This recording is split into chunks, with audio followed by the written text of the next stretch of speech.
পদত্যাগ করছেন রাজ্যের অ্যাডভোকেট জেনারেল কিশোর দত্ত। মঙ্গলবার তিনি রাজ্যপাল আর.এন. রবির কাছে ইস্তফাপত্র পাঠিয়েছেন। 2023 সালের নভেম্বর মাসে রাজ্যের অ্যাডভোকেট জেনারেল পদ থেকে ইস্তফা দিয়েছিলেন সৌমেন্দ্রনাথ মুখোপাধ্যায়। ওই বছরের ডিসেম্বর মাসে এজি পদে নিয়োগ করা হয় কিশোর দত্তকে। তারপর থেকে একটানা এই পদেই ছিলেন কিশোর।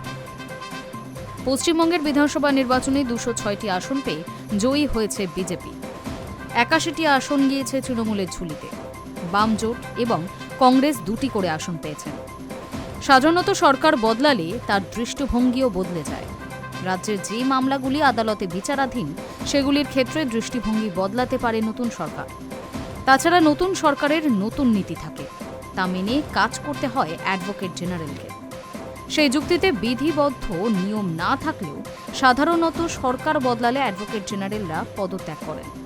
অ্যাডভোকেট জেনারেল কে হবে সে ব্যাপারে রাজ্য সরকার নামের সুপারিশ পাঠায় রাজভবনে। তারপর রাজ্যের সাংবিধানিক প্রধান হিসেবে রাজ্যপাল তাকে নিয়োগ করেন। Hi News network.